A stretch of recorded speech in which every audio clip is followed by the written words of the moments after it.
5:20 ng hapon guys, nagwo-walking ako. Ito, naka-rubber shoes tayo.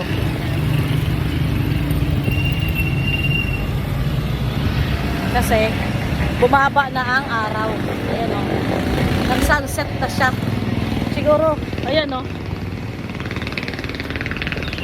sa Rojas Boulevard ang ganda niyan. So kanina mga 4:30 maglakad sana ako. 5, ang init pa rin. Ay. Eh, nung nag 5:20 na, wala nang araw, bumaba na. Kaya sabi ko ay mag-walking na ako. Kaya pala dumating yung ano. Ayan. Medyo traffic. Kasi uwian na ng opisina ng... Ay, sakit sa tenga. Ay, yung Krame at saka Aguinaldo, uwian na. Medyo hiningal ako. Ha. Nabubuisit ako sa buhok ko. Ang buhag-hag, oh. Wala na kasing treatment. Wala na budget pag treatment.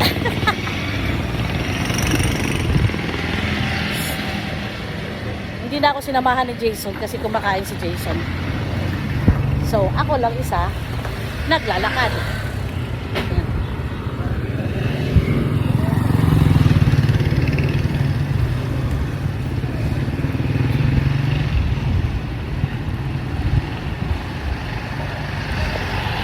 Iikot lang ako. Pagdating ko sa dulo, palengke yung tumbok. Tapos, ay, kalimutan ko. Ay, nakalimutan ko. May nakalimutan ako.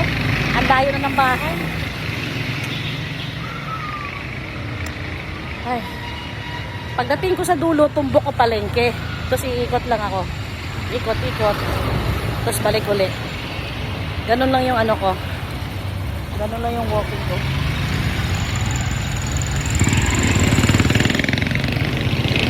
Hindi ako masyadong magpagabi kasi mag-isa lang ako, wala akong kasama. So ayan na, natatanaw ko ng palengke.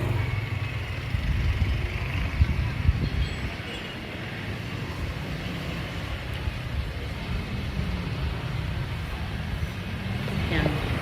Pero hindi naman nakakatakot dito lumakad paggabi kasi mahaano naman, maliwanag. Yung ilaw naman ng poste, mga ilang metro lang may ilaw na uli, kaya hindi nakakatakot lumakad. Hindi yung dati kasi bawat poste lang ng Meralco may ilaw. Ngayon hindi. Naglagay yung barangay namin ng solar na ilaw sa gabi. Kaya pagdating ng 6, automatic nagbubukas na yun. Ito may solar, oh. Pakita ko sa inyo. Nagbubukas na nga siya, oh. Pero medyo mahina lang ang pagbukas niya. Yan, oh. Yan.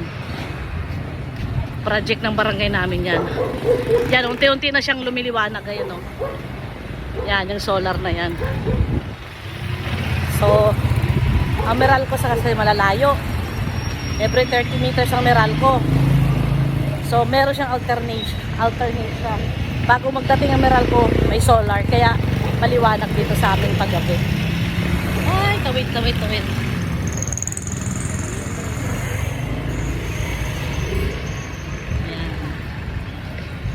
So see you later guys pag nasa dulo na ako ng palengke. Tapos pag dulo na ako, babalik na uli ako, pauwi na ako sa bahay. Walking lang.